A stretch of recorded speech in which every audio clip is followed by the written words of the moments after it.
When you want to pray, but you don't know what to say, and you're not even sure you can, I want to give you some words you can use. Because when you don't know what to say, or whether you even believe, or whether prayer even works, somebody just saying to you, hey, just pray about it, isn't actually helpful.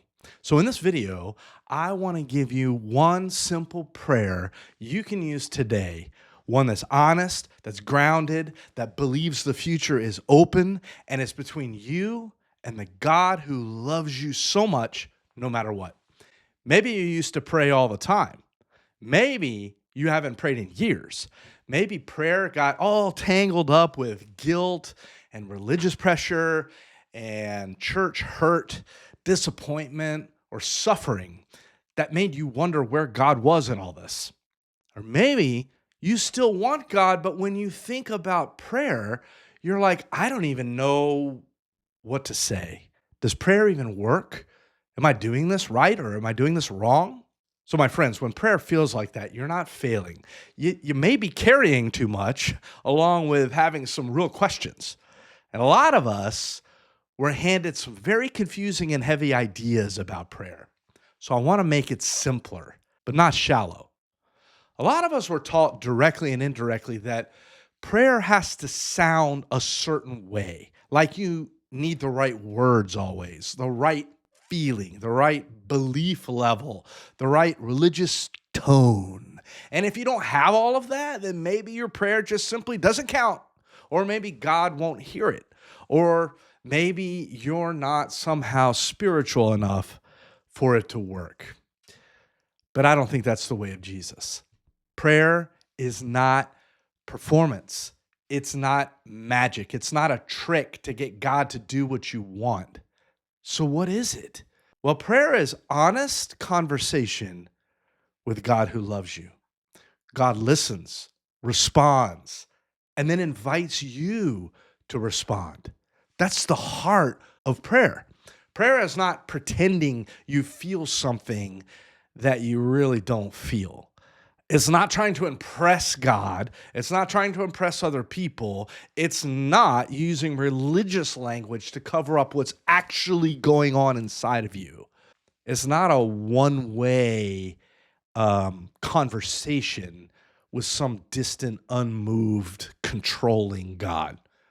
Prayer is a relationship, is honest, interactive, sharing with God, like you would with somebody who truly loves you. And honest sharing, it changes the relationship, doesn't it? It makes it better and grow. It opens something up. It builds trust. It makes room. It lets love move. So when you pray, you're not just sending words into the ceiling or into the sky. You're opening your real life to God who loves you and invites that love to help you shape what's next.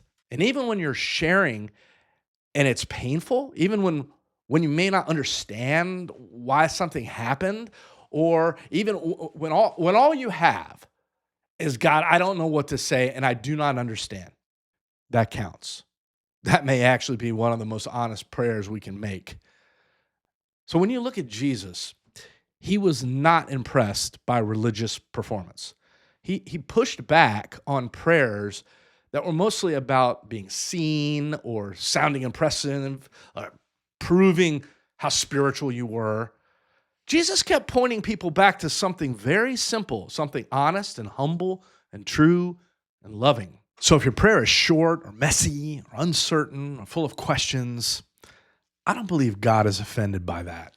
I believe God welcomes that honesty. God doesn't want the fake version of you. God loves the real you. And the real you is exactly who can begin to pray. And I want to give you one simple but powerful prayer.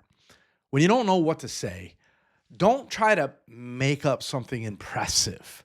Just make it honest. You can say it out loud. You can whisper it. You can write it down. You can pray it in the car, walk, before bed, while staring at a wall like a spiritually exhausted raccoon.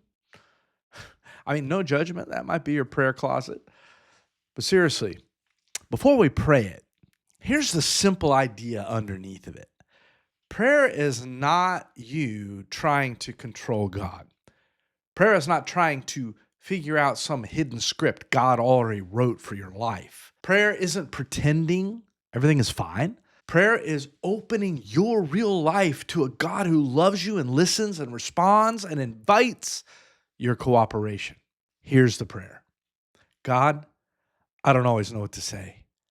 I'm bringing you what I actually feel, the hope and the fear and the questions and all the things I'm still figuring out. Thank you for loving me. Help me be honest. Help me notice your love today. Give me courage to respond and cooperate with whatever good you're inviting me into. Right? That's it. No fancy language, no pretending, no forcing a certain feeling, just honesty. That can be your whole prayer. Here's why this is so powerful. The first line really tells the truth. God, I don't always know what to say. That removes the pressure to perform. You're not trying to sound spiritual or sound a certain way. You're just starting with honesty. The next line brings your real self to God.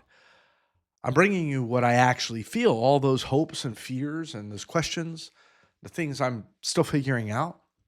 And that matters because you don't have to clean yourself up before you talk to God. You don't have to fake certainty. Look, you don't have to manufacture some kind of emotion, and you certainly don't have to explain your pain away before you bring it to God. And then the next line, we name kind of the foundation. Thank you for loving me. That's where prayer begins, not with fear, not with pressure, not with trying to earn God's attention or force God to do something, but with love. And then prayer asks three simple things. Help me to be honest. Help me notice. Help me notice your love and what you're doing today. Help me notice.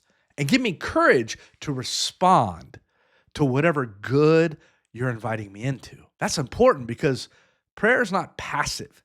It's not just, God, fix everything while I sit around and do nothing. Prayer is cooperative. It opens us up to God's love and affects the future. And then it helps us respond to that love in small, faithful steps, like maybe a text you need to send or a boundary you need to set or just a breath you need to take, a kindness you need to offer or maybe receive, a moment where you notice God inviting you into something good.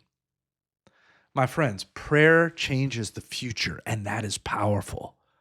And you have a big part of that. Now, prayer is not magic. It's not a formula to make God do what you want. And it's not a way of pretending that your pain makes sense when it doesn't. It's simply a way to open the door honestly. Prayer is bringing your real self, sometimes uncertain, to God. Even if your real self is feeling confused or angry, or maybe you just feel numb, maybe your real self was whispering something like, I don't know if you're even there. I don't know if this whole thing is true. Look, that can still be prayer. God always works to bring about the greatest good possible. Here's a simple next step. For the next 5 days, practice praying this prayer. I'll put the words in the description so you can have them, but I want you to practice it. Then at the end of the day, ask one question. What did I notice with God today? Not, did I fix my whole spiritual life, or did all my doubts disappear, or all my questions are answered? Did I suddenly become the perfect praying person? Just, what did I notice with God today? Maybe you noticed something very small, very peaceful. Maybe you noticed some kind of resistance, or maybe you noticed grief. Or maybe you noticed God nudging you toward a person, or maybe an opportunity. Maybe you didn't notice anything at all. That's okay too, because honesty is still a good beginning. This is a simple way to start praying again without all the pressure and pretending and the shame. And if you want help taking one small step back toward God, I want you to grab that free 5-day spiritual reset in the description below. It's just a simple practice day to day to help you reconnect with God. And look, if you're still struggling with prayer or church or have questions about faith in general, I put some helpful next steps and any upcoming workshops that we have below. And honestly, if you still have questions, look, I truly believe God welcomes them. You know why? Because you are so loved. You matter. Your voice matters. And above all, God loves you, and so do I. And we'll see you in the next video.